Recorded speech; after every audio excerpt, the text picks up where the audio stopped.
Welcome to the Winged Wheel Podcast. Here to talk all things hockey are your hosts, Brad Crisco, Ryan Hanna, and Evan Lobsinger.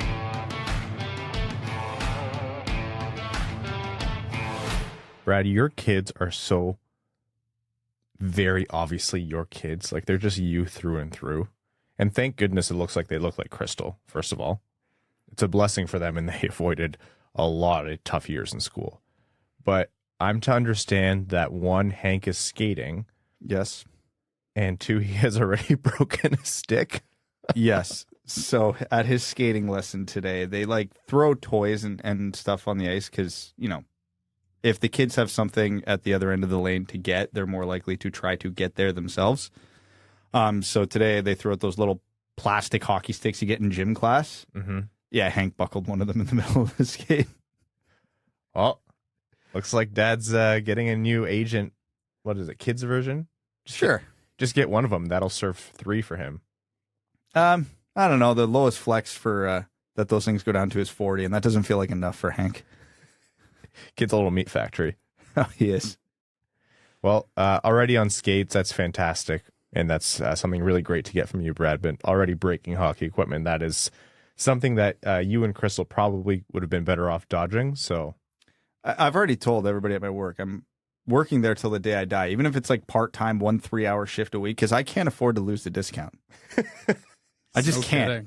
Genetically. Between me and Crystal still play, Mika's already well into it and costing me a ton of money, and Hank's, if he's already snapping sticks, I'm screwed. It's a bad omen. All right, folks, welcome to the Winged Wheel Podcast. Here to talk to you about all things Detroit Red Wings in a much better mood because, one, the West Coast road trip is over, so we can start to go to bed sooner. And two, because the Red Wings strung together a couple of good wins where they scored 13 goals, which I think matches their totals from the last, I don't even want to know how many games. So there's actual real substantial stuff to talk about. We're going to be talking to you about everything from the game recaps to Filip Hronek to Larkin's scoring pace to Kubalik. Is this a permanent thing for Kubalik? How's Seider heating up? How's he paired up with Ben Chiarot? We'll be covering some NHL news and everything else to do in the world of hockey. I am one of your hosts, Ryan Hanna. I'm Brad Crisco. And I'm Evan. Evan, I'm to understand you lost tonight in your hockey game. Yes. I haven't done any activity in 3 weeks. I'm not going to be able to get out of bed tomorrow. Oh, you can see it on you. You were like pepped up walking through my door. You still had the game adrenaline, and it's fully gone now. Oh, absolutely. I reached over to clear something from in front of you on the table, and you were ready to murder me. You're already like bedtime irritated, Evan. I could go to bed right now, and it's fully because of that hockey game. I am the peak athlete at this point in my life. Yeah, this is what adulthood is. Oh yeah, is one. We put our winter tires on today, and 2 tires in, my back started seizing up. I was like, oh boy. Oh yeah, that's not good. It's easy to get down there. It's not easy to get back up. Tires and back, Ryan. That's 2 things I didn't need to talk about today. Oh yeah, Brad woke up with a flat. Oh, yeah. Okay, let's get into the important stuff, actually. Before we talk about the Red Wings, let's talk about the Jamie Daniels Foundation and the event happening on Thursday, December 1st. From 8 a.m. to 10 a.m. is Hot Stove Stories with Mick and Ken. And it's not just Mick and Ken there. It'll be Chris Draper, Chris Osgood, Daniel Halloran, and Wes McCauley. I'll be there just to prod them to telling the fantastic stories. If you heard Ken on the Red Wings broadcast last night, he said, he's been calling just to him, and Ozzy have just been like feeding stories and anecdotes and things. And that's true. We have so much on the docket for that event. I cannot wait for those of you who are going. You're going to get some really fantastic stories and stuff. Even if you've been a Red Wings fan your whole life or an NHL fan your whole life, you will not have heard a lot of these. So really, really excited. There's going to be a Q&A. Obviously, the banter between Ken, Mick, the referees, the NHL legends. It's going to be fantastic, and there's going to be breakfast served, obviously, from 8 a.m. to 10 a.m. There's going to be a live auction as well. There's a silent auction that's open now at jamiedanielsfoundation.org. So that'll be open from now until the morning of December 1st, I believe at 9:45 a.m. They have some really great things in there. A signed Moritz Seider jersey. If you know any sickos who are Leafs fans, they have a signed Austin Matthews jersey. Signed game used Larkin stick, I believe. There's some really cool stuff that's not just NHL. There's a Mike Tyson signed boxing glove. a Guy Lafleur signed jersey. Fantastic stuff in this auction. Check it out, jamiedanielsfoundation.org. Get your tickets to the Hot Stove Stories breakfast event at jamiedanielsfoundation.org. It's at Motor City Casino Thursday, December 1st. I hope to see you all there. The Red Wings played the last game of their West Coast road trip and the second last game of the road trip in general against the San Jose Sharks on Thursday, November 17th. And that first period started off... When I was watching that game, I wasn't inspired that it was going to go any differently than the rest of the West Coast road trip, which at points the Red Wings played decent hockey and, let a game get away from them, which we saw. And at points they just were outright terrible, which we also saw. And then from the second period onwards through the end of Columbus game, we saw a version of the Red Wings where I was like, that is exactly what the Red Wings should be this season. Not perfect, because they're not perfect on paper, and you're crazy if you expect that of them. But that is exactly the kind of hockey we want to see the Red Wings playing. The game opened up outside of the Kevin Labanc goal. Filip Hronek jumped up in the play down the right side. Perron found him cross seam, and I think it was a really good display of what you love to see from Perron. The way he's able to control the puck from that left side. I know I've said this before, but he has the puck on a stick there, and he doesn't do a lot. Like, it's not a lot of handles. It's not a lot of, head fakes, body fakes, but it's enough where he's set for the pass. And it's almost like the lack of body movement freezes defenders. He is so good at that. Some of it is they respect him and they give him the space because they know he can make those passes. But so much of it is just understanding the play around him, making only the necessary movements, and then delivering and executing on the pass. So he found Hronek jumping up on the right side, and Hronek, who's been fantastic. That's obviously the theme of this episode. He's been phenomenal, and jumped in on the right side and buried it against San Jose to open scoring for the Red Wings, that is. And that was the start of a really, really fantastic 2 games for Filip Hronek on top of what he already had. Yeah, we were hoping coming into this season that Olli Maatta would fix Filip Hronek. We said it tongue in cheek, like, hey, put him with someone who can actually play, and we'll see what Filip Hronek can truly unleash, what he can actually fully be. We said that in jest, but it's kind of happened, because Hronek doesn't have to carry the weight of his pairing. I think he's a better overall defenseman than Olli Maatta, but Olli Maatta is also very good, which allows Hronek to step up in a play like where Perron was able to, wait out the defenders and give him the pass. Like, is that a play he can make last year if he's with Danny DeKeyser or Mark Stahl? No, because he's probably very worried about what's going on behind him, or he suffered last year from what Moritz Seider suffered from early this year, where he was just trying to do way too much. Now Hronek has the ability to pick his spots. He's doing it very well. He's taking his time more. He's finding his lanes, whether that's a pass, a pinch, or a shot. Shot still a work in progress, but the last couple of weeks it's really come along. Mm-hmm. And now we're getting a glimpse, a really good look at what I'll say Filip Hronek could be, because, again, it's a relatively small sample size over the last few years. But this, 2 to 3 week window of Filip Hronek is truly eye-opening to, hey, maybe this guy might be the dude we thought he was 2 years ago. It's a start to a season, and I'm not going to say every game has been perfect for Hronek, but I think on balance he's been the Red Wings' best defender. And if this is where Filip Hronek can deliver and play over the course of however long he's with the Red Wings, that's fantastic. That's great. Maybe a better version of the Red Wings team. He's the 4th best defenseman, and that's exactly what you want. But yeah, he's producing on offense. He's one of the Red Wings' leading point scorers, 14 points through 18 games, obviously the leading defensive scorer. That's Filip Hronek. That's what you want from Filip Hronek. And that wasn't the only demonstration of that. So, yeah, I mean, it's funny that you said the shot is getting better, because really he came onto the scene with his shot. It's very rare that you see a player lose that and then take a long time to find it. But no, he's looked great. The shot never went away. It just didn't go anywhere near the net for a while. His finishing is a lot better. It went up, and away. Does it have any correlation to the mustache? Yeah, I'll say it does. Look, yeehaw. I was going to get to it, but if he shaves that thing at the end of the month and goes cold, we know. That's the ultimate jinx of all time. It's like hockey Samson. Keep the handlebars. Handlebar era Filip Hronek is elite. Absolutely elite. The Red Wings came into the second period down a goal, and I think this is where I really saw the Red Wings, or we really saw the Red Wings turn it on. And again, weren't perfect. I think defensively they still had a lot of questions this game, but Larkin took a shot. It kind of bounced off Perron's skate. He ended up getting credit with the goal. Larkin and Kubalik on the assists, and that seems to be a trend this year. And then Jake Walman, welcome back to the team with, holy shit, what a shot from the point. Just a missile. When you let guys with good shots just skate in and wind up. Oh, yeah. You are rolling the dice, and that was an absolute rocket. I mean, there's probably very few goalies who would have stopped that in the league. Yeah, it was a perfectly placed. Certainly James Reimer was not. No, 7 goals against. Yeah, I think you said, Brad, like the Sharks, the Red Wings did well to score, and you have to, but yeah, the Sharks weren't getting a save that night. No, they were not getting a save at all, and even when a goalie's having an off night, a relatively unobstructed shot from the blue line is saved 99 out of 100 times by the goalie. That was the 1 in 100.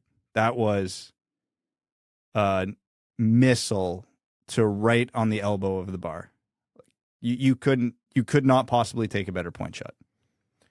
To start the third, Joe Veleno converted on a wraparound, which netted Suter and Berggren points. I really liked that line together. I thought they clicked pretty well. And then things kind of went a little backwards for the Red Wings. Couture scored. Karlsson scored. Karlsson had 4.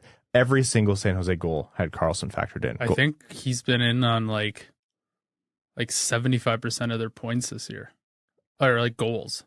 He's been involved in them. It's absolutely mental. He is one of the NHL's leading point scorers, like up there with Connor McDavid. He's currently sitting third behind Connor McDavid and Leon Draisaitl. Tied with Pasternak and Kucherov. One more point than Jason Robertson. Like wherever he found this time machine, I'm wondering if we can dial it back to 2008 and use it for the Red Wings. But we've talked about this before. Outside of when Karlsson plays the Red Wings, it is just so nice to see as a hockey fan. Like, hockey's just better when Karlsson's producing. It's created some interesting storylines, which we'll get into. But yeah, it wasn't a surprise to see him do that to the Red Wings. So 4 points factored in. And this was all of a sudden a 4-4 game again. And man, I have never felt like more of a coward than I did after what happened next. Because pre-game, I said, and this would have been the second time I did it, I wanted to tweet Mo Seider. It feels like Mo Seider's night for his first goal of the season. And I didn't, because I'm like, I did it the first time. He came close. He didn't actually do it. I don't want to be the guy who just puts it out there. Yeah, you can't recycle that content. Yeah, well, maybe you could. I don't know. I could have, and it would have worked. You're better than that, though. Evidently not. But even better than all of that, Mo Seider ended up giving the Red Wings the goal for the lead. And, you know, in a game where I don't think he was perfect defensively, I think him and Chiarot, again, this was one of those games where they demonstrated why maybe they struggled together as a pair, and they still have a lot of work to do. Seider streaking down the right side, just fires it home, and I think he's had better shots that haven't gone in, but the weight off of his back, like the way he didn't even really celebrate as hard as his teammates around him, so you know how much that goal meant to him, and there just had to have been so much relief. So for Seider to give the Red Wings the goal to go ahead, I was like, if you could have picked anyone on the list on the roster, that is exactly who you would have picked.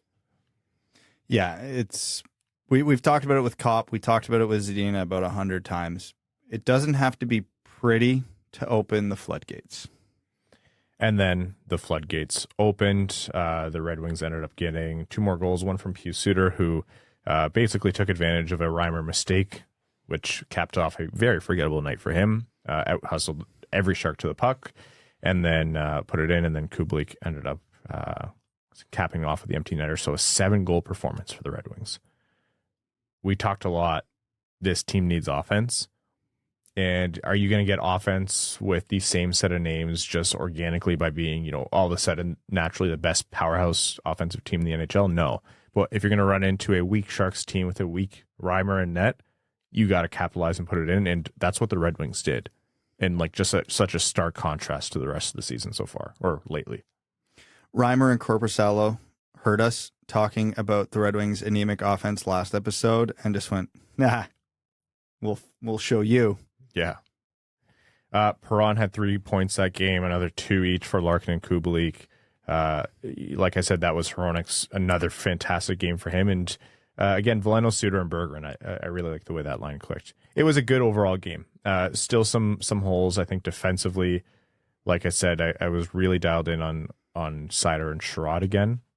But then they went up against Columbus, and man, Columbus is terrible. Oh, they're hurt. They're hurt. Yeah, like but no they're one terrible. Else. Yeah, that's a game the Red Wings needed to win. That's the team you have to go out and be the better team the entire game, and you need to dominate them because they are completely depleted. I think if you ask Derek Lalonde after the kind of hardships over that road trip, who do you want to play? Columbus would have been one of the teams he picked because that's a team to turn it around. Yeah, you're more depth. You have more NHL talent than the other team. I mean, the barn looked like it was half Red Wings fans anyway, so it may as well have been a home game. Like, those are the teams you got to beat up on, and I mean, if you don't, then that's an absolute disaster. But they went out there, finished the road trip, and were absolutely the better team in that game. I want to call out Anaheim, San Jose, and Columbus. All 3 of those games, you heard "Let's Go Red Wings" chants and a ton of red jerseys in attendance. Like, really, really, really great to see Red Wings fans both travel well, but also like there's just Red Wings fans everywhere. Being an Original Six team and being successful for the last 30-ish years, save for the rebuild, you're going to have fans who are transplants, hockey fans who grew up in other cities and were originally Red Wings fans, whatever it might be. But that went away, right? With the worst parts of the rebuild, they didn't show up as much. And it's a really good sign for the team. And I've talked about this before, but it's a really good sign for the team when you do what pretty much Toronto does for anywhere in and around Ontario, or where, you're going out to the West Coast or a city where there's a lot of Michigan transplants. Anytime you get the snowbirds down in Florida, whatever it might be, it is a good sign for the team. They're not competing for cups yet, but it's a good sign that they have all those red jerseys there. So for the Blue Jackets game, Larkin open scoring from Perron and Seider. That was one of 3 assists for Seider to start the game.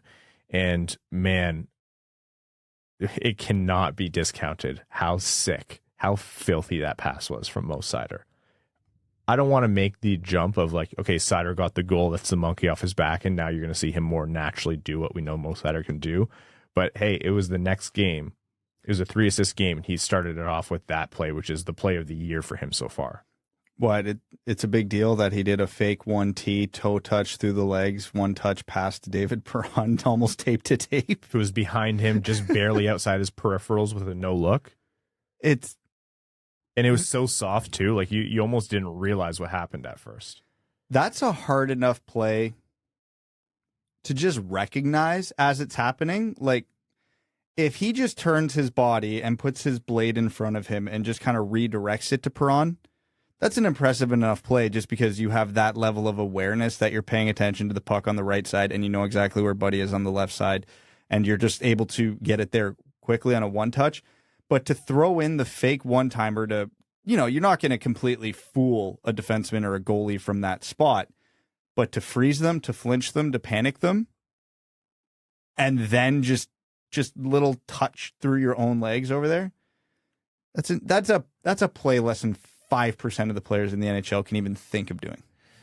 So, yeah, the puck it was on the power play. Puck came up to Seider at the point. He fakes the one-timer. The defender bites hard, goes down for the block. Sees that the puck went the other direction. Arm, legs stick up in the air as they scramble. And like that freeze frame moment was only beat by Mitch Marner trying to play defense against, was it Jack Hughes or Nico Hischier who undressed him? It was one of the Devils, and I think it was Hischier. And Marner lunged forward, basically falling forward. I was like, that's a tough look. That's how you know he's not a defenseman. But anyhow, the Columbus defender bit hard, and yeah, that one-touch, perfect pass between his legs backwards to Perron. It makes it to the slot, and Larkin banks it home. And I know it's hyperbolic, or it's dramatic maybe, but I really did feel like when I saw that, I said, that's just a confidence thing. That's why we didn't see that as much before. It's not like Seider has to have like an unreal trick highlight play every single game to go out there and say, oh yeah, Seider had a good game. But it sure is nice when he is confident enough to execute that and he doesn't double clutch and he doesn't question himself and he doesn't make uncharacteristic mistakes, which is maybe what we saw a little bit more at the start of the year. So I'm happy that San Jose goal started, because then that's pretty much what it led to. The Blue Jackets ended up tying it to start the second, but then Filip Hronek was Johnny on the spot. Well, actually, what did you call it? Johnny on the spot. Yeah, Johnny on the spot. Skated into the slot where there was a loose puck, honestly almost even below the hash marks, and in homage to his former teammate Mark Stahl, ripped an absolute piss missile from point blank. The level of respect I have for people willing to take full bombs from the middle of the slot. It's, you know what? I don't want to even say they're easy. It certainly isn't easy for the goalie. But yeah, he just confidently went in, skated in, wound up, and just ripped it home. And that is a confident Filip Hronek. He went bar down on that too. It's not like he just blasted it through the goalie. He pinpointed that thing. That man, take every razor, every trimmer away from him. If we are ever sponsored by one of those... No. You have this backwards. He normally has the full beard. We need to keep the razor. Oh, yeah, you're right. Yeah. It's got to be there, ready to the settings. He like it. If we have to hire someone to apply the shaving cream, whatever it might be, we do it. Just put the guard over the handlebars. You know what? If we just have to... You know what? Chris Illich, if you have to hire this man, a personal barber, just to live in his ensuite bathroom, to give him a proper shave every morning, to keep this thing perfect, it's a cost that needs to be sourced for it's just operational cost. Yeah. Ben Chiarot, not to be outdone, said, I want to get in on this defensive scoring. Fired a shot from the blue line, which really shouldn't have gone in. And I don't even think that's the first time that's happened to him this year. But it made its way through, gave Detroit the 3-1 lead. And then Filip Hronek said, oh, no. I'm the star defenseman of this game. And Seider and Larkin got the assist on this, but Hronek came down the right side again, not the exact same way as against San Jose, but fired one home over the shoulder of Korpisalo. And originally, no one even knew that it was in, but Hronek knew because he's a confident man. He's a bad man who is unreal on the ice right now. Top corner, posting in.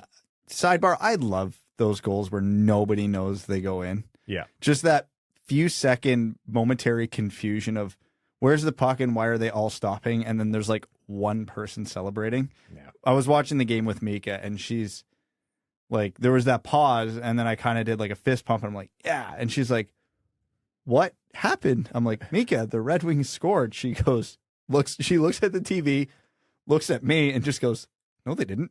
Yeah. And I'm like, she's fit to be an NHL referee. Yeah. I'm like, wait for the replay. And then she saw it. She's like, oh, awesome. And then starts bouncing around the room.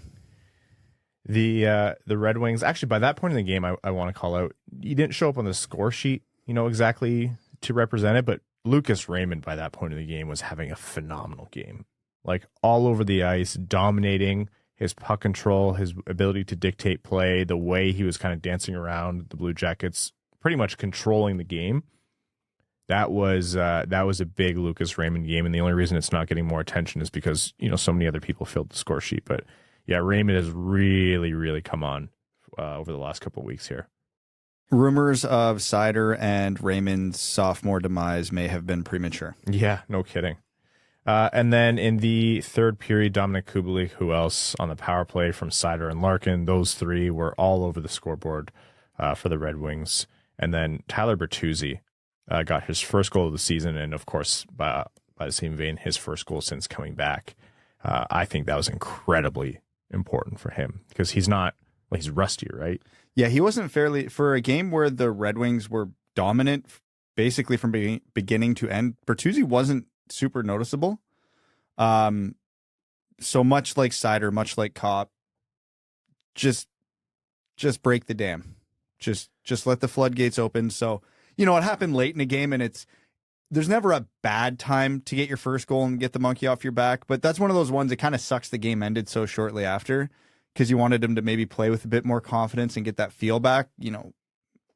Seider got the game before in the third period and it carried over. So, I'm assuming the same thing will happen for Bertuzzi. And it's a lot of key players on the Red Wings who weren't clicking or weren't playing early in the season have turned it around very recently. So that's an extremely positive sign and an extremely needed development given what their December schedule looks like. Well, remember what I was saying about Kopp last episode, which is that actually, before I move away from Kopp, great game from Andrew Kopp. 2 assists, and I know he wasn't not the story of the night, but I think one of the best players for the Red Wings all around. His impacts on the game were huge, and I thought that was a really good Kopp game. And then I went and checked the numbers after the advanced numbers, and it's demonstrated there too. Those lines that Lalonde kind of came up with to shuffle the top 6, I really liked the way they played out.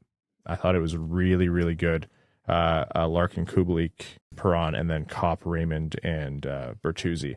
Like those, I thought I had a little bit of skepticism coming in. And I was saying, they're trying to find something that fits.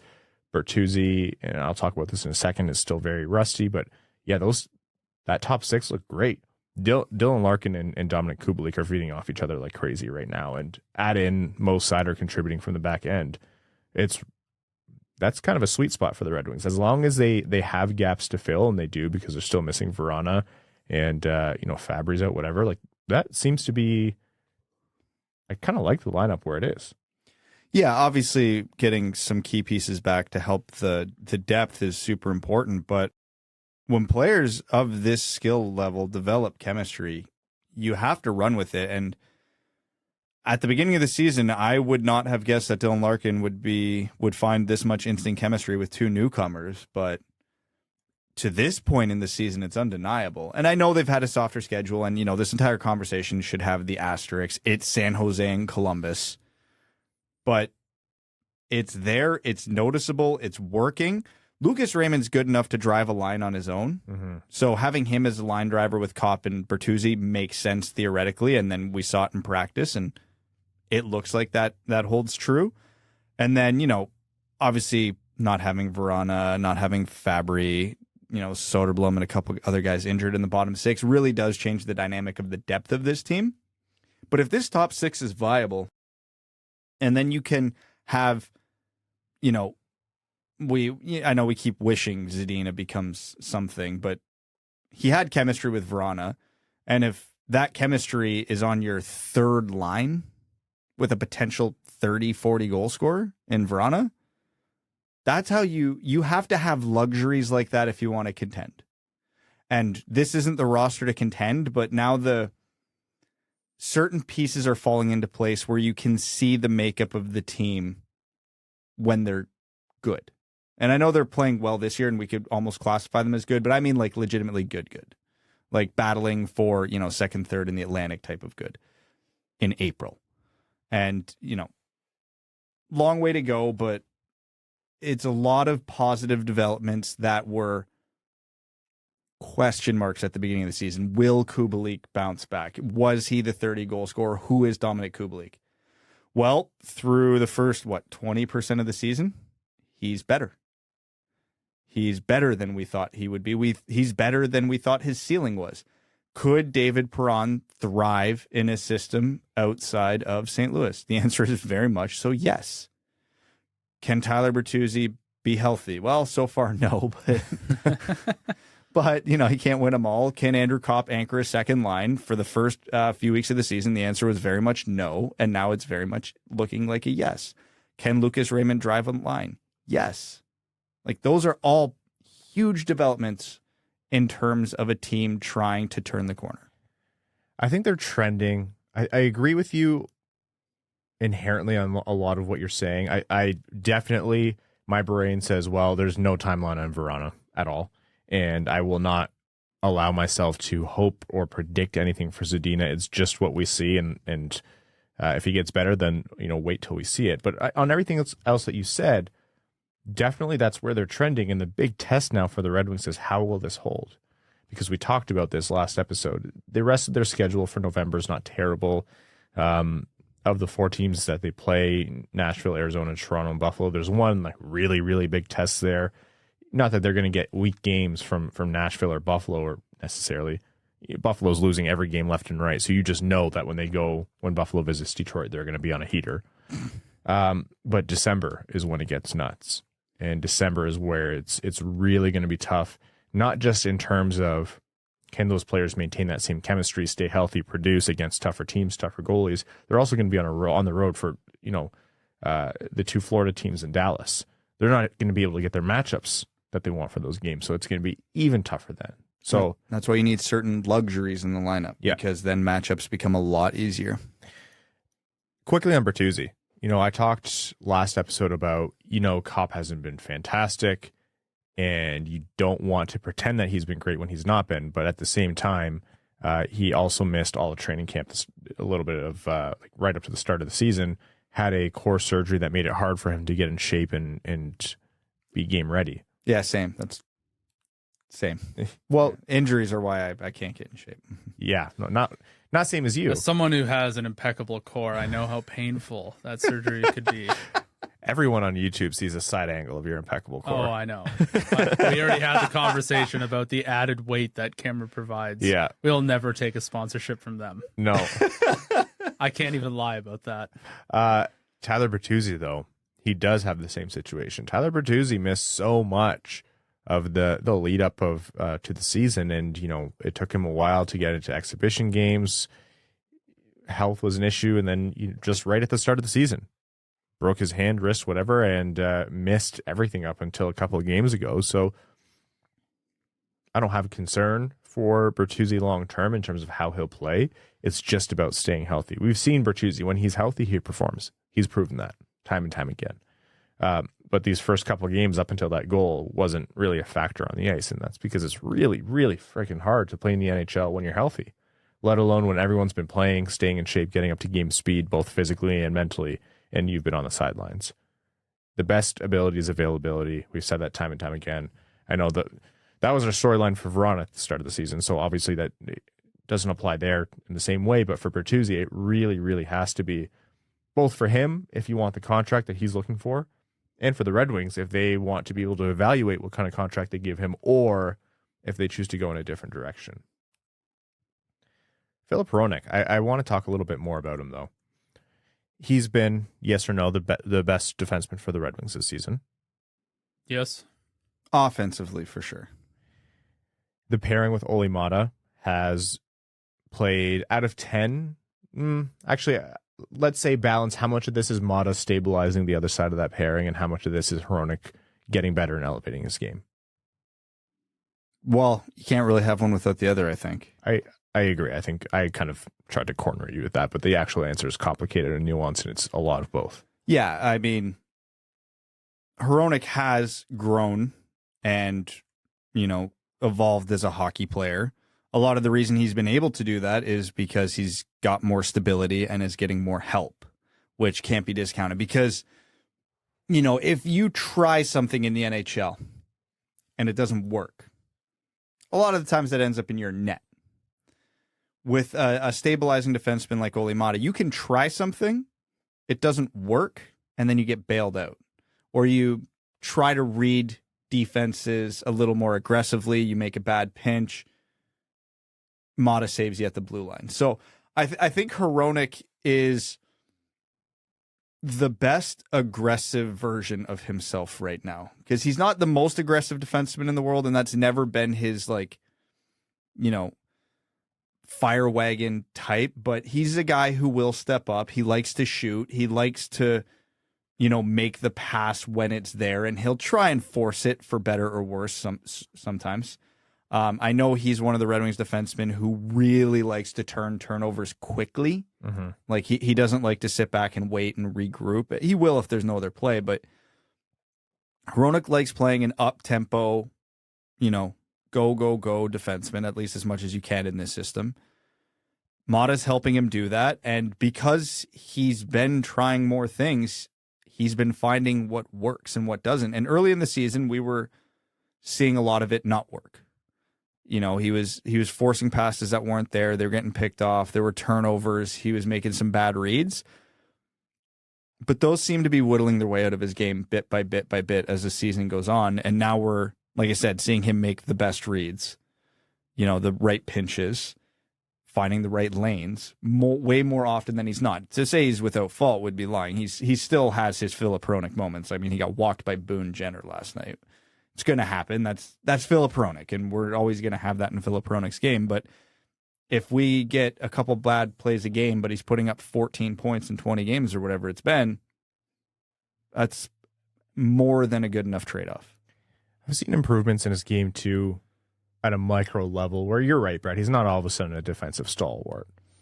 And that's important to call out. In the modern NHL, you're much more able to get away with having that on your team and a guy who's playing top 4 minutes. I like that he's paired with Maatta for that reason.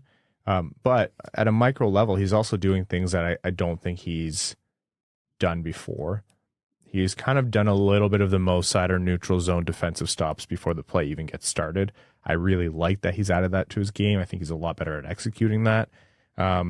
Is he perfectly positioned at all times? No. Does he sometimes get walked by talented players? Yeah, and you're right, Brad. You're going to see that for as long as he's playing. But it's nice to know that it's not, okay, he's doing really great or at least average on offense, but black hole defensively. It's maximizing his ability at both ends. It's what's really elevating his game right now. So, yeah, the lead into this is, even though Maatta has been a great stabilizing factor, and you want to keep that pairing together because you don't want to break up the good mojo, a lot of credit has to be given to Filip Hronek for elevating his game this season.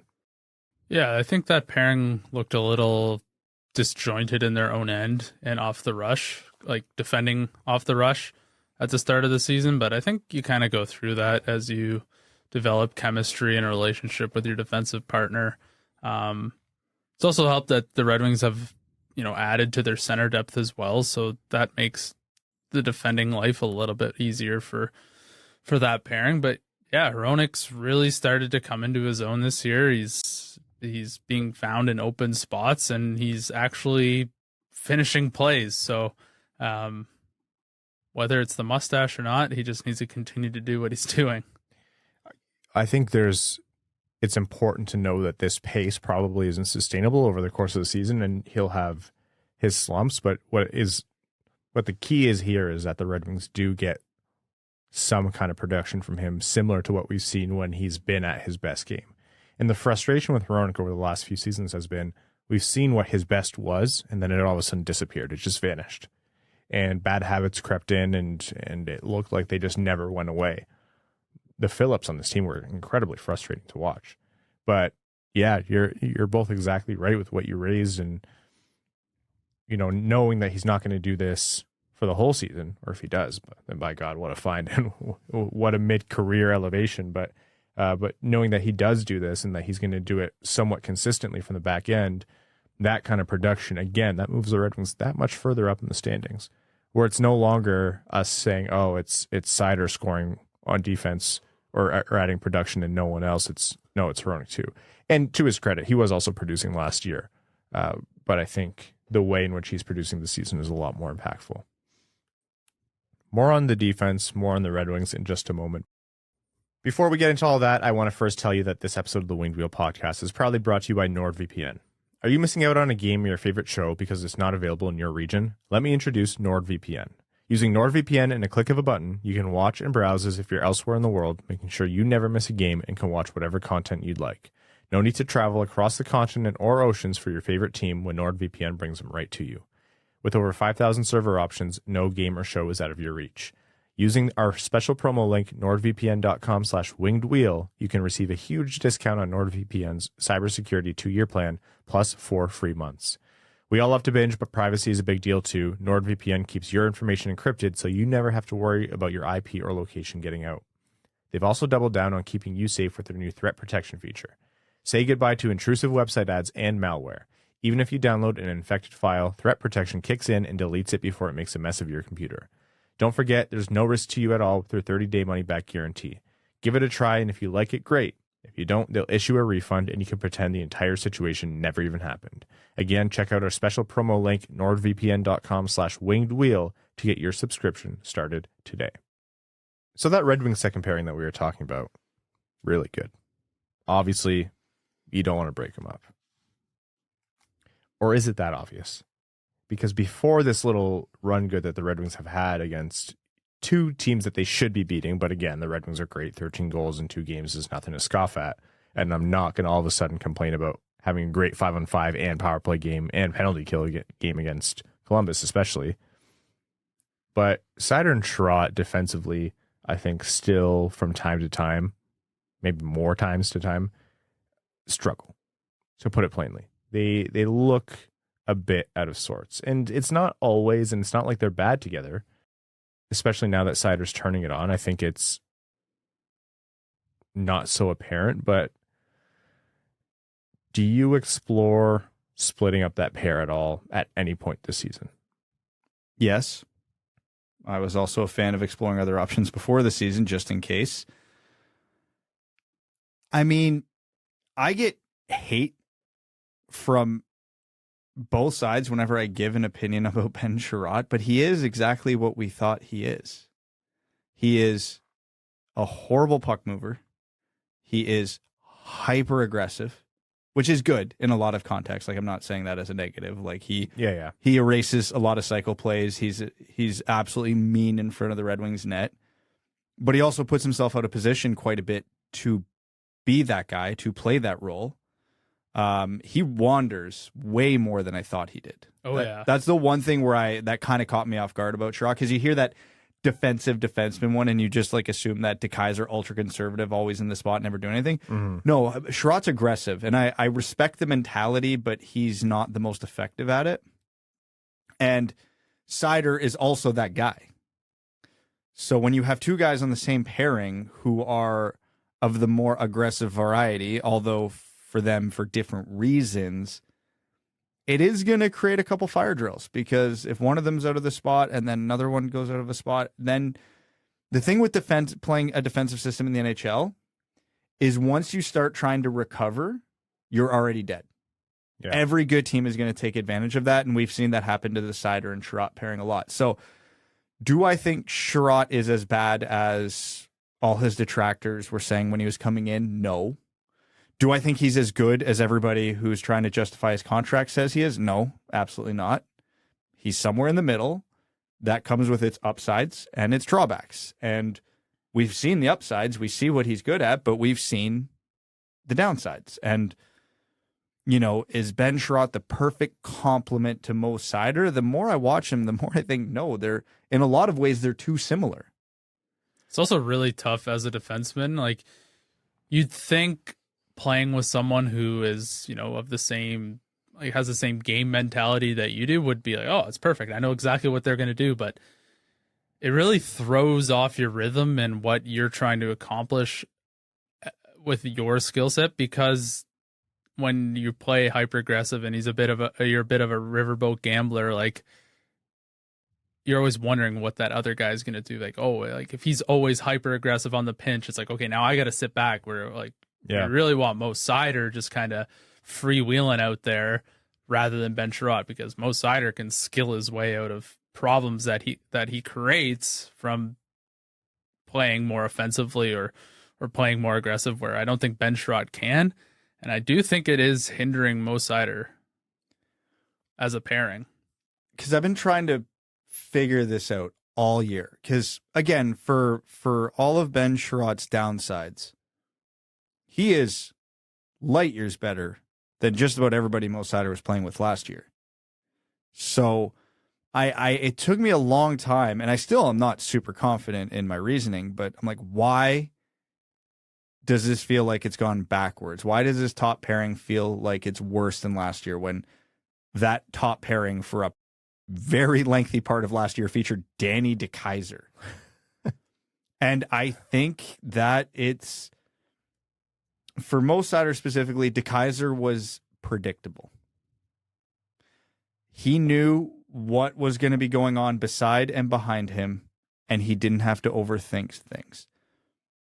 Chiarot's not that guy. Again, I respect a defenseman who's aggressive. I like a defenseman who's aggressive. I appreciate that Chiarot every once in a while will step up for a hit for all the same reasons I appreciate that Mo Seider will every so often step up for a hit. I like a defenseman who will aggressively try to snuff out a cycle by going in and throwing a big hit and stepping into a guy and just trying to put an abrupt end to it rather than just playing this shell defensive style that we've seen. So I'm not saying this in a negative context around Chiarot. Again, he's got his downsides. But until they get really, really familiar with each other's habits, this is going to continue to be a problem because they both... Seider likes to be more of a gambler with the puck and, making plays. Chiarot's more on the physical side. Like, he's aggressive defensively. He's aggressive physically. But it's two aggressive players still trying to figure out when each guy's going to jump, and it's creating... I'm not going to say problems, but it's creating a lot of uncertainty in the defensive zone, which then leads to the problems. I think Mo Seider would be way better off with Olli Maatta, but I'm talking about Mo Seider specifically, not what's best for the team. Yeah. Which is very important in the context of this, because Olli Maatta fixed Filip Hronek, and that's fantastic, so let's not screw with that. I trust Mo Seider and Ben Chiarot enough as good hockey players to figure this shit out, but I now see and can understand what's causing the problems. I do see a solution here, but it's not going to be easy because of all the reasons I've already said. I think you both hit that spot on, and it took me a long while to kind of really understand what was going on, and I almost have come full circle where for a hot second there I was like, yeah, you know what, split it up. I like that Hronek's doing well right now, but you don't want to risk sending Seider too far backwards. But I think you're both right. I think this is just about predictability and Seider playing with someone who is not as neutral or as, glued to one spot or he needs a steady Eddie. Yeah. But Seider's young. He's still a kid. They both just played 100 games, him and Raymond, so they're at the start of their careers. And Seider has a big old hockey brain on him. Learning to play with the Ben Chiarots, though painful, though it won't always look pretty, and it might take some adjustment. It's a steep learning curve. It'll serve him well. Best players can play literally with anyone. And that comes with experience with playing with the wild cards. So I'd rather have Seider do this and see how he can adjust to playing with this play style now, young in his career, when the Red Wings aren't necessarily playing, playoff games. And if he never comes to terms with it, then hey, the Red Wings know who they have to pair with Mo Seider moving forward. Certainly not Danny DeKeyser coming out of retirement, but you find that neutral, that steady Eddie, and shit, it's going to cost you less to play whoever you're going to have on that left side now. And, I mean, to get 10 steps too far ahead of myself, that might mean that the best pairing between Seider and Edvinsson is to have them apart, which is probably a good thing for the Red Wings' future. Or they see that over time he learns how to play with Chiarot, and that's just one more tool in Seider's toolkit. And this is a guy who can elevate the players around him and adjust his play style. So would it be perfect to have two Maattas and you stick one of them next to Seider? Yeah, absolutely. But based on what the Red Wings have right now, you can get elite level Olli Maattas. There's tons of them in the NHL. You can draft those guys light in the draft. Oh, you mean like really good defensive? Yeah, I got you. Yeah, like guys who are just very bona fide NHL players. They don't get themselves into a whole lot of trouble. They don't, do a whole lot offensively, but they enable their partner to do what they need to do. And I think that is probably the complementary piece to Mo Seider until we see... I would very much like to see an Edvinsson-Seider pairing, getting two elite talents beside each other and seeing what comes out of that. But it's clearly showing right now Seider needs to be the guy on his line. I know there's a lot made about the empty platitude of this guy eats minutes, or just a solid defenseman who can go out there and play a ton. And what does that mean? Because if he's playing poorly, what does it matter? But it has a real meaning. And it's like both of you have said, it's a guy who can go out there and... Is he the one shining on every shift and on every pairing? No, but it allows those who can to do. Mark Mathot looked like an absolute world beater playing with Erik Karlsson. Yeah. And all he had to do was just be Mark Mathot. Yeah. Man, that is probably the greatest example in hockey in the last 20 years, actually. Mark Mathot is objectively nobody who is good at nothing, but was just reliable enough and good enough defensively and just capable enough with his first pass that it's like, all right, Eric, go. Yeah. And they Dallas backed the Brinks truck up for him. So, And it went off the rails when he got there. How could we have seen that coming? At this point, I mean, it's still we're a year plus 10 games or 20 games into Mo Seider's career. I think there's still a lot more to be discovered on what works best with Mo Seider. But so far it's been, Mark Stahl has been the revelation to Moritz Seider's career. I had half a second where I was like, oh, did they try to bring in left side help? Like just another like cheap but steady player on the left side. But then you look at, it was pointed out to me, you look at the defensive depth that the Red Wings have on the left side coming out through the pipeline. It's better to just wait it out. So in a funny way, I think this is all predicated upon things getting progressively better, even if it's not always linear, like one step forward, two steps back might be how it looks sometimes. But as long as over the course of a season or chunks of the season, it gets progressively better, I'm pretty okay to watch this experiment play out. It's just funny because coming into the season, we thought the experiment would be how would Maatta and Hronek get on, and how would Hronek be able to maybe improve his game, and finally Seider can play with someone who's not Jordan Osterley, and it's flipped. Like you look through the Red Wings system, and there's a lot of intriguing possibilities going forward because we've talked about how Chiarot can play both sides. Maybe he's playing right side with Edmondson next year. Maybe they try Walman and Seider for a hot minute, and that works out. You look at the types of defensemen too the Red Wings have in the system. You have your Seider, more aggressive type in Edmondson. You kind of have your Hronek, middle pairing guy possibly in Johansson. If you want to talk about those steady Eddies who are really, really good, really, really solid, we might be looking in 5 years at a top pairing of Seider Sebrango. Like, whatever type of defenseman you want, the Red Wings have it in this system right now. It's just how many of them are actually going to pan out at the NHL level. Yeah. I always love these conversations because I know exactly the ones that people are going to listen to in 6 years and remember. Remember when you were talking about Emil Viro as if he was definitely going to be on the Red Wings, and now he's, works at the shittiest Costco in my city or whatever. It's always whenever he plays in like the Romanian third league. Yeah. What is Alexei Marchenko up to these days? Jesus. There you go right there. That's always the name that comes to mind for me. Oh, man. I've never seen a guy do so many glass and outs in one game consistently. I heard Ryan Sproul did all right in China for a hot minute. Real statement. That's a real sentence. That wasn't sarcasm. That actually happened. Yeah. I mean, it was in the KHL, but, Quickly here, a couple things. First of all, Dominic Kubalik. I know we've talked a lot at length, and we can talk forever about how good he's been. One really important thing to note is if he holds this up over the course of the rest of the season, the Red Wings don't have to worry about signing him for next season because he's signed for 2 years. 2 years at $2.5 a year. This is the perfect scenario for the Red Wings. They can offer this guy an extension when he's eligible to be extended. And if the Red Wings are confident enough in his performance, they can give him something like term and decent money. And based on what he's had so far in his career, this is a guy who was just left unqualified. You have to imagine that he would value a contract with any amount of term. They have the option where if they think he's overperforming or they're like, for the price we think he'd take, we don't want to pay him because we want to try and keep both Larkin and Bertuzzi or whatever it is. I would be shocked if Yzerman wasn't already getting calls on Dominic Kubalik for trade. And if he regresses to the mean and starts to produce half as well as he is right now, spoiler alert, that's what we thought would be a good outcome from Kubalik at the time of signing.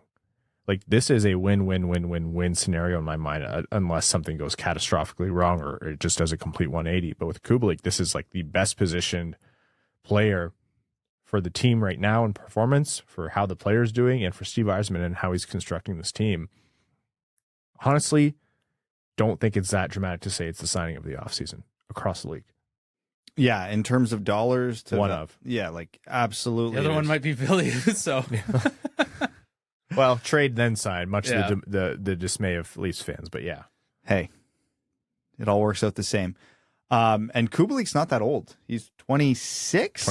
27. So, yeah, he's definitely still got years left, and his game's not a game predicated on speed. So there's reason to believe that, yeah, he's probably got at least 3, 4, possibly 5 good years left in him. So, Yeah, I mean, the Red Wings don't have to rush anything because, like you said, the 2 years, they could go all the way up to the trade deadline next year before he would probably, quote unquote, need an extension. And then they can get a longer look. Because, the one cautionary tale is he's done this before. 30-goal season followed by not much. So, that being said, the way he's playing right now does look, I'm not going to say sustainable to this level, but a sustainable top 6 forward. So hopefully it's not just, fool's gold, but yeah, it's hard to find a better value signing than this anywhere in the NHL this entire offseason. And the way he's meshed in that top 6 is like, you don't even have to say, oh, this is definitively a top 6 player on a competitive team. If he elevates your top 6, where the Red Wings, I think, have the core pieces to always have a good top 6 as long as the complementary players aren't like you have to play Austin Czarnik up there or something ridiculous like that. Darren Helm. Anyways. Yeah, it's what the Red Wings have been doing forever. Like that is for $2.5 million for the rest of the season and next. Like that is just perfect for what the Red Wings need. If he stays, it won't be that cheap. I'll tell you that much. No, it won't. But track record factors into term and dollars, and he doesn't have a very long one. So this is one of those perfect storms where you can find value even on a re-signing. Yeah. Well, I'd be shocked if he ended up staying at this pace, but 21 points over 18 games is only beat by Dylan Larkin with 22 points over 18 games, who's leading the team. And it seems like when one is having a good game, so is the other. And they have legitimately led the Red Wings in offense all year. Dylan Larkin, I think before last night ended, was top 10 in NHL scoring. He's currently tied for 17th. That's bad for Bitcoin. Well, yeah, Bitcoin being the Red Wings cap situation. Yeah. Yzerman was all of a sudden hoping that they add even more digital ads, so revenue goes up and that backlog gets cleared and the cap increases, so they have room. But need all the money. Just gonna have a giant FTX ad logo on the jersey. Yeah. Maybe not anymore though. I know we're looking at small sample sizes here, and let's see how December goes, but through 18 games, Larkin has looked as good as he has throughout his entire career, in my mind. This is a guy where you look at the way the contract shakes out and what the Red Wings have room for and what they can offer over 7 versus 8 years. And yeah, that's maybe closer to 8.5, 8.2, whatever that Yzerman wants to offer. But Larkin is making a strong case to strong arm his way into $9 million plus. Easily. By stats.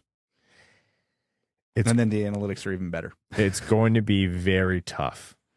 It's going to be very tough to, I don't know. I just see this being a harder negotiation. Like at no point is there kind of any leeway, right? Unless we get definitive news that the cap is going up dramatically, like 100% solid, or Larkin slumps forever.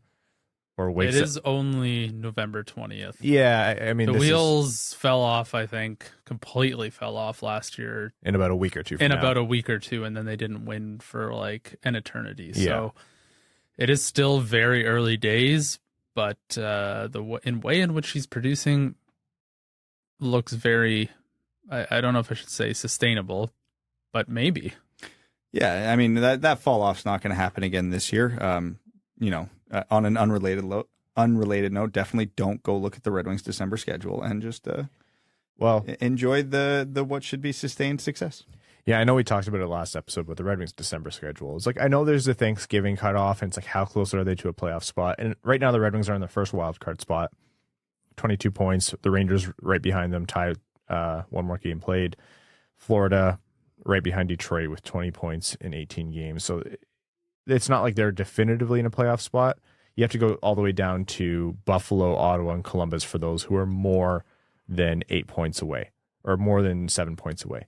Could the Red Wings have a balanced schedule, for God's sakes? Well, it feels like 1 week we play world beaters, the next week we play Anaheim, San Jose, Columbus, and then the next week we play Tampa, Toronto, Colorado. And then your beer league team. And then my beer league team, they do a 4-game trip against. But it's all at 11 at night. Oh, yeah. It's more than the Thanksgiving cutoff. I think, after December. Like, knowing how hard that schedule is, you have to artificially extend your definition on what expectations are for the Red Wings season. Like, I hate to say it, but even if there's in that same wild card spot at Thanksgiving, I'm not trusting that to continue out. We've seen how the Red Wings are affected, like you said, by tough schedules, by streakiness, by things like that. For me, it's Christmas this year. Yeah. Because the December schedule is very, very difficult, and you're playing a lot of elite and cup contending teams. Like, that is an ultimate benchmark right there. You do get a couple stinkers in there, maybe to help reset the clock and reset the confidence a little bit. But that's a lot of games in the month of December. Good morning, kids. 4 on the road against very strong teams. Well, except for Columbus. Except for Columbus. Yeah. It's hard to see over there. Columbus just waxed Florida 5-2 a couple minutes ago. They were pissed off about the Red Wings. Anyhow, the Red Wings have quite a bit coming up, and I know moving that timeline from basically a month from Thanksgiving to Christmas isn't going to sit well with people. And it's not that it's bad to be optimistic. Okay, I'll do December 10th. No, Okay. December 13th? 11, 12, 13th. 13th. Evan does math live on air. God, I can't see that. Stats I'm getting minor old, right can't here. see anything. Why don't we say December 15th? Because then that's Vegas, Columbus, Tampa, Florida, Dallas, Carolina, and Minnesota. Sure. How about Halfway that? through December. And then let's see where the Red Wings are compromise, at. Yeah. people. Quickly elsewhere in the NHL, the NHL is grandfathering in a helmets in warmups rule. What the hell does that even mean? How do you grandfather that? I think everybody's gone bucket off. If you were in the league, what is it, 2019 or sooner? Oh, 2019-20, anybody who joined the league after that has to wear a helmet and warm-ups. Kind of like the no visor thing right now. There's only like, 8, 9, 10 guys left without a visor because it was grandfathered in like 10 years ago. Yeah. So, not a massive change. I like the way Jeff Merrick and Elliot Friedman put it. It's really just because it looks cool. That's the only reason players do it. Isn't that the reason why we do everything in hockey? Yeah. It's all. Some of the greatest moments of hockey are watching the flow just flying around out there. Someone made fun of that. They're like, hockey hair is a thing. They're like, not for everyone, Evan, okay? Well, that's easier. You and Ryan Getzlaff. Whoa, hey. Listen. He had great flow when he entered the league. I make fun of myself, but don't put that on me. Someone said they're like, these are NHL players. They don't care about how they look. It's like, no, that's exactly why they do it, because it looks sick. And you can't lie. As a hockey player, whenever you get the opportunity to warm up, would you go bucket? Would you go bucket off every game, or what would be your sort of for warm-ups? Yeah. No, for the game, Ryan. Yeah, that's why I'm so where you're stupid bucket now. walking into the arena, people think you're a dunce. Yeah, I was any game where I was ever allowed to, which was usually just like tournaments. No, and I mean stuff. like if you played in the NHL. Every game, buckets off. Oh yeah, me too. 100%. Oh yeah, dude, I made the show. Like, yeah, you're elite athlete. Like you can take your helmet off for warm-ups. It looks cool as hell. Is that stupid objectively? Yeah, absolutely. Oh, it's dumb as hell. That's why we're hockey players. There's a lot worse traditions that happen in sport than that. Buckets off. I'd be buckets off all the time. Buckets off. 3 things of Hubba Bubba gum in there, packing the fattest lip, just stretching on the red line the whole warm up. I gotta say though, I've played with some idiot teammates who could not control their shots during warm-ups. Yeah, but they don't play in the NHL. No, that's right. Yeah, I love playing with this guy, but he was shooting at the glass. He was shooting at the glass. I think it was like a intra-city rivalry game, and we had some friends in the stands. He was shooting slap shots at the glass. He had a wicked slap shot right off a referee's mouth. Like, why are you shooting at the glass, dude? The referee busted his lip open. We had to do that game with 2 refs who were not happy with us. So 1 linesman, 1 official. Yeah, it was rough. Anyhow, Hockey Hall of Fame very quickly. It was the induction of Henrik and Daniel Sedin, Roberto Luongo, Daniel Alfredsson, Riikka Salonen, and Herb Carnegie as a builder. Pretty standard fare in terms of who is in. I know there's a lot of debate every year as to, who deserves to be in and not, but how do you say no to Lou, the Sedins, Alfredsson, of course. Red Wings legend, Daniel Alfredsson. I really loved Alfredsson in his time with Detroit. I wish it lasted I watched longer. my friend's soul leave. What's the Ralph Wiggum meme when you see his heart? You can see the exact moment his heart broke. Yeah. I witnessed that with my friend who's a diehard Sens fan. Man, the number Melnyk did on that team is insane. And I like the credit that Riikka Salonen and Herb Carnegie got as well. That's the real value with the Hall of Fame. Like, obviously, it's good to recognize the players who you always knew were going to end up there, but then the stories that people don't necessarily appreciate, I think that's what the Hall's for. And we're inching ever closer to the Henrik Zetterberg debate, the Pavel Datsyuk debate. Eventually, he'll be a bit behind him, and then Henrik Lundqvist will get in. Anyhow, next year is wide Datsuk's open. a no-brainer, right? Yes. Okay.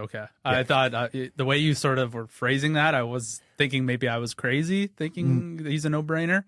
I think he's in first ballot. I could see them pushing Zetterberg a ballot or two. Well, I think Zetterberg's best chance is next year because the only lock for next year is Lundqvist among like first-time eligibles. God, that'll be a handsome group. Could you imagine Not Henrik watching Lundqvist? that ceremony. No. Bad for the confidence. Yeah, I mean, but that being said, virtual locks don't always get in because, I would have said when he retired, McGillney was a lock, and here we are. Yeah. Oh, so maybe next year. Maybe next year's when they do that. Just like the Leafs, thinking they're going to win the cup. Maybe next year. Speaking of strikingly handsome Swedes, there's a lot being made right now of what's going on in Vancouver, and are they selling Bo Horvat, or are they finally going to rebuild, blah, blah, blah. But a name that's come up on the trade market, funny enough, in San Jose is Erik Karlsson. We talked earlier about how he's been performing, the highest scoring defenseman in the NHL, lighting it up. Seems like Erik Karlsson of old, but also has that absolute anchor of a contract that is... Who can afford that? It's going to need double retention. The double retention also comes with the caveat of, well, then you're paying two teams in a trade. Yeah. Because you're giving assets to both. And again, it's 4 years. So even if that second team is only retaining 2.8, we'll just say for easy math, they're retaining that for 4 years. So that's not like, here's a 5th round pick, thanks for a couple bucks. Nobody's putting that on their cap situation for that long.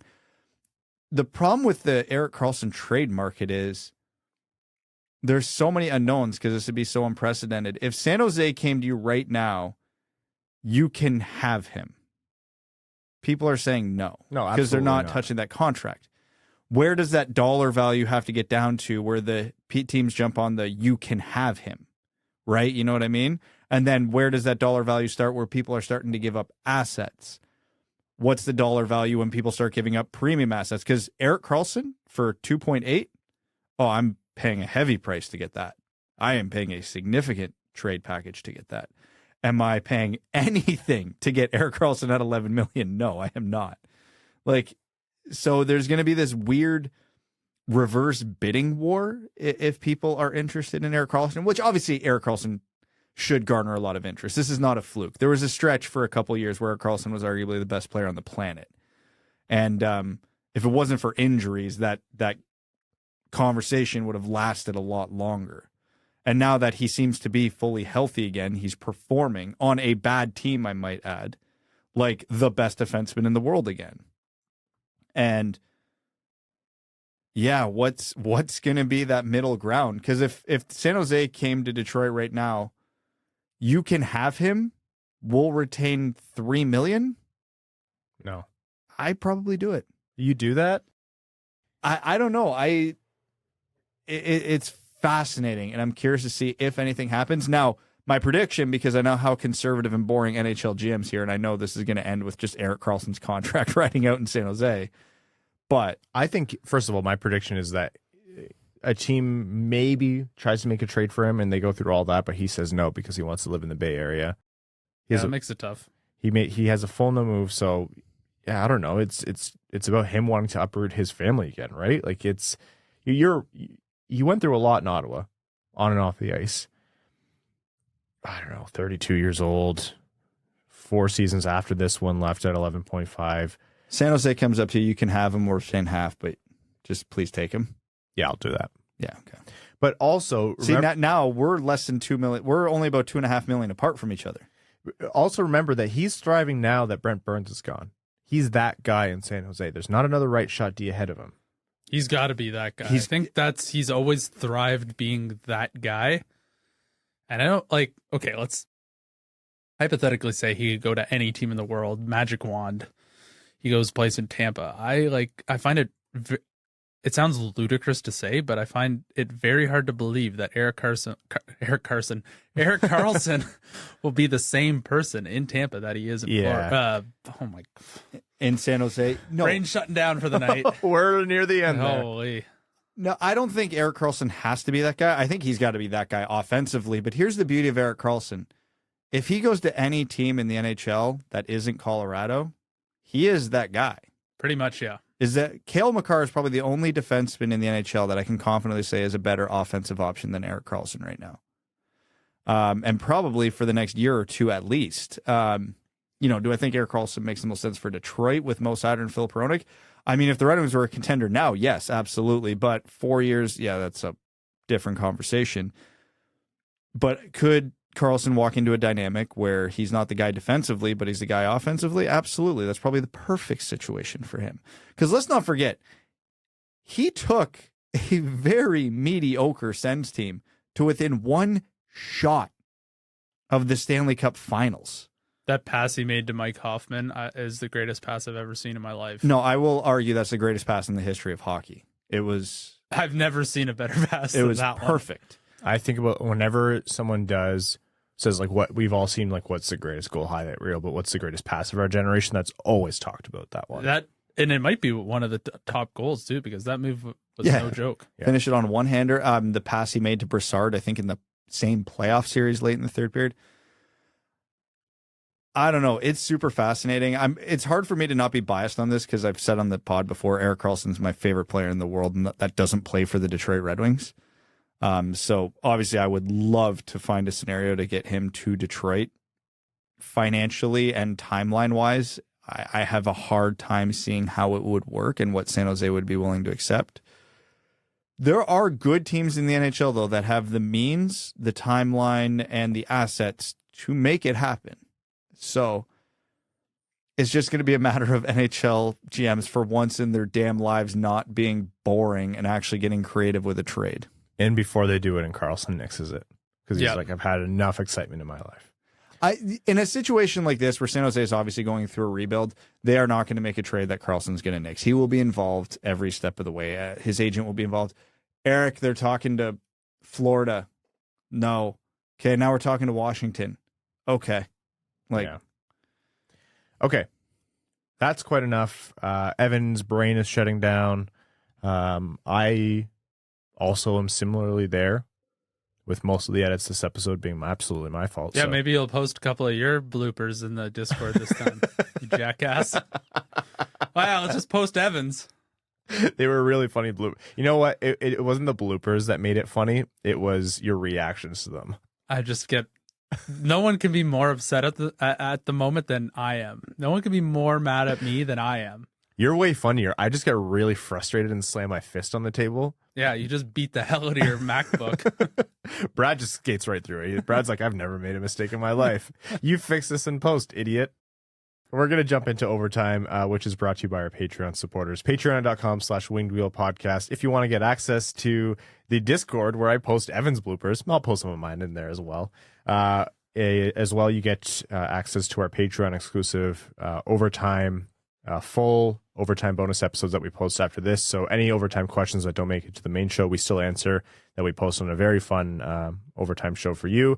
You get entered into giveaways. We're giving away 2 tickets to every Red Wings home game this season, and the majority of them are going to patrons. There's a ton of great benefits to join the Dub Club. So patreon.com/wingedwheelpodcast. Okay, Cody Stark says, hypothetically speaking, let's say Fabry and Verona both come back tomorrow. What would the lines look like? I got to assume that as it stands now, they're not going to tinker with the top 6. So pick a centerman, let's say Rasmussen, and he's between them on the third line. Yeah. At whose expense does that come? It's probably Berggren that goes down, right? Berggren being waiver exempt will be a casualty because, again, that's how hockey works. Yeah, those guys probably are on the outs because there's no risk of losing them. And, I mean, the Red Wings have enough depth now that, like, It's not like years past where the Red Wings are sending this prospect down and we're all flipping out because he was clearly, obviously better than 5 guys on the roster and he only went down. It's hard to say right now Berggren's definitively better than 12 forwards on this team when fully healthy, right? So you get the logic. Okay. Next question here is from Coyote Season Tickets in Tempe. He says, you guys may have discussed this before, but what are your takes on teams earning 2 points for wins in OT and shootouts? Frankly, I'm over it. I'm fine with 3-on-3 hockey and even the shootouts, but I don't think getting 2 points for winning like that makes any sense, nor does getting 1 point for losing a hockey game in any manner. When I get on the NHL Board of Governors, I'll be pushing for 1 point for 3-on-3 OT wins, half a point for shootout wins, and no points for losses. I was with you till the end there. I'm a big fan of the 3-2-1 point system. Yeah, those who have been listening to this podcast long enough, I think all three of us are huge proponents of the 3-2-1 point system. 3 points for a regulation win, 2 points for an OT shootout win, and then 1 point for an OT shootout loss. Every game is worth 3 points. Yeah. No matter how it shakes down, 3 points are distributed. But we won't see that because I think it does spread out the standings in theory. It makes fewer closer races. There have been tests done over previous seasons that have shown that problem, that gap does not get as big as people seem to think. There's still a lot of competitive balance. But yeah, they like the loser point because it does create a bit of artificial parity. Cranges McBasketball says, given Hronek's season so far, do you feel like the Red Wings need to evaluate him ASAP if this is his true form? Because if you don't think this is who he is, then maybe trading him now would be a great move. I'm personally indifferent. I mean, sure, but I think it's kind of a funny question because what do you mean by evaluate? Like, essentially, you're asking the question: do they think he can continue this? Is it sustainable? And that's a $1 million question. Do I think the Red Wings have to do anything right now? No.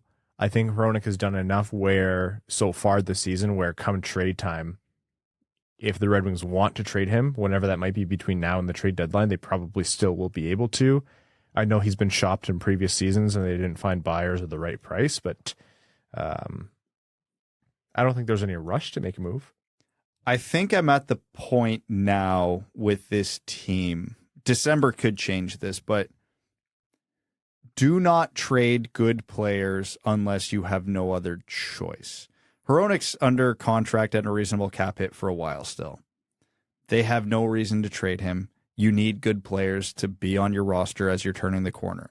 When I say don't trade good players unless you have to, Tyler Bertuzzi is the opposite example. Very good player, would definitely help this team turn the corner. But if he's not willing to sign a contract extension by the deadline, you get something for him so you don't lose him for nothing. They are not in that situation with Filip Hronek. So, if someone comes in and absolutely blows you away with a trade offer, I'd literally trade anybody off the roster for the right price. But that's probably not coming, and they don't need it to come because he's under contract for a while. Original Patty says, gear question for Brad. My whole life I played either the Bauer PM9 or Warrior W01, neither of which are available off the shelf anymore. Plus, I generally prefer a stiffer flex like 90 to 95. I've tried the closest generally available patterns, but none feel quite right, and online customization only allows up to an 87 flex, at least in Bauer. The only idea I've come up with is figuring out with RH pros or which right-handed pros play this flex/pattern and try ordering them as pro stock overruns. Any other suggestions? For reference, I'm 6 foot, 215 pounds, topped out at midget tier 1, but that was almost 20 years ago. Thanks, guys. Okay, for the curve, my general answer here, because I do get a lot of guys who love the old patterns and all that stuff, adapt. The companies are not going to start producing these, and you're going to be going on this hunt till the day you die. Most people I talk to, I'm like, just give P88 a go for a few months. I mean, it's the closest you're going to get to a heel curve. Every company does 3 curves religiously. The P88's one of them. Yeah, adapting sucks. I know I'm in the same boat as you. I hate changing my curve. I hate it. But the curve I used to use was discontinued, so I, adapted to the P92. I'm very comfortable with it now. I love it. I wouldn't go off it again, even if my old curve came back. For flex, it's hard to say because shooting technique matters a lot. I'm a huge proponent of going as low in flex as you can before you start breaking sticks. Generally people around your build that come in, I'd recommend 85 to 87. Again, I don't know what level you're playing in your technique, so a 95 could be perfectly justified. But again, just from my experience, 75 to 80% of the people that come in to talk to me about this are using a stick that's too stiff for them. Ryan, what flex do you use? Like 85, 80. Okay. Yeah. I just thought we were going to have to bully you again. But... Oh, no, we're going to bully him because that's insane. Why? You're my size, dude, and I'm using a flex 15 points lower than you. And no offense, I shoot better than you, technique-wise. Yeah, you absolutely get do. wrecked, bud. That's why I'm using the wrong stick. Yeah, you guys new here? You need to be in a 70, like, at most. Fantastic, thank you. Yeah, I'm not fighting you on that. Okay.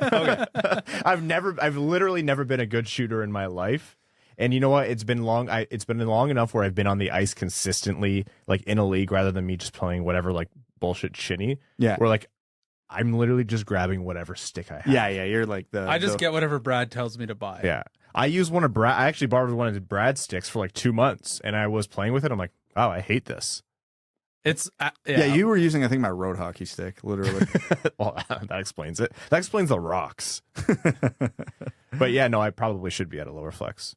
Although I'm heavier now than I actually have more muscle now than when I played consistently. So I don't know. Like I'm 175. Yeah, we're about the same. 77 is my absolute max, and I would never dream of going over it. I'm using a 70 right now. Okay, so I'm going down to 70 then. I just use a P28 curve, and I just go bar down all day. Oh, same. That's me too. Evan high and wide lob singer.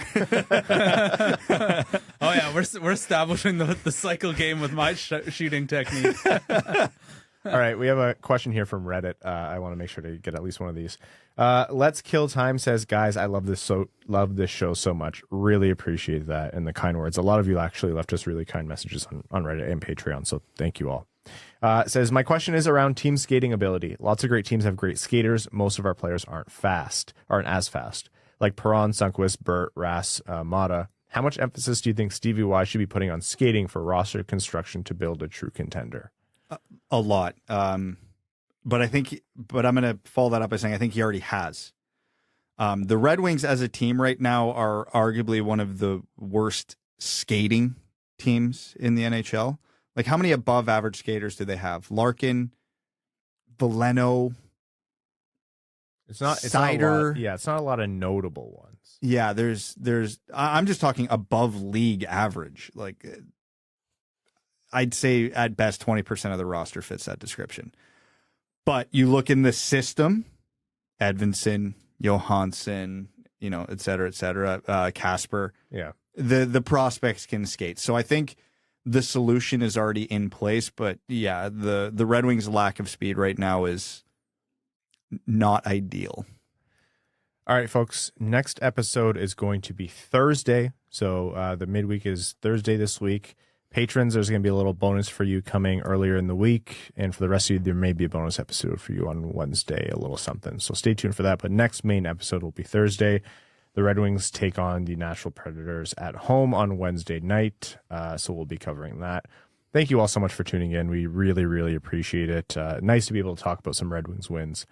Thank you to the sponsors of this episode, NordVPN, all of our listeners, new and old, all of our patrons, our name level sponsors on Patreon, Arjun Shankar, Yves Bartels on behalf of the Sarah Grand Foundation, Aikfer, Armchair GM / Genius, Nick Perks, Terry Driver of the number 69, Ryan Hannes Banana Slamma Jamathong, Matthew M. Rice, Cronner's Left Knee, Brandon M., Carl Brutanen Nanaluski, Chimmy, Chris Ball, Chris P., Citizen High Five, Connor Scovey, Coyote Season Tickets in Tempe, Derek Enstam, DJ Denton, Evan Lobsterbringer, Philip Zadina, the prophet of the second pair, right D, Filip Hronek, Give Blood Fight Probert, Red Rot Ronick, Hassam Al-Qassem, Jay Gollum, Jacob Turner, Joseph Berry, Kalen Wood, Kevin James, King Tone, Las Ensaladas Picantes, Marcus, Matt McKay, Nedeljkovic, goalie number 1, Nicholas Fritz, R.A., Ryan Hubbard, Scott Martin, The Podcasting Couch, Zachary Rogers, General Andy Bohan of the Cheesebag Army, Sam Bankson, number 1 Detroit Red Guys fan, Adam I Wish I Could Finish Like Ernie, Antonio Gracias, Babe Landeskog, Ben Barron, Brad Simmons, Brian Vasha, Connor Leighton, Darren Fick, Dave W., Philip Ziddy's Nuts, Heil have an order of a large fries and a pizza with 2 eyes, also maybe a win, Hronek's Handlebar, James Laporte, Jeremiah Dobo, JM Rhapsody, John Evans, John Ingalls, Josh Yelton, Kevin McCracken, Quaz, Linda Hull, Logan Burgos, Matt Keeler, Matt S., Loyal Soldier of the Cheesebag Army, Maximilian, M. Cucci, O. Ophelia, Papa Woody, Puce on the Loose, Thick Rick, and Aaron Hudson. Thank you all so much. We'll talk to you Thursday.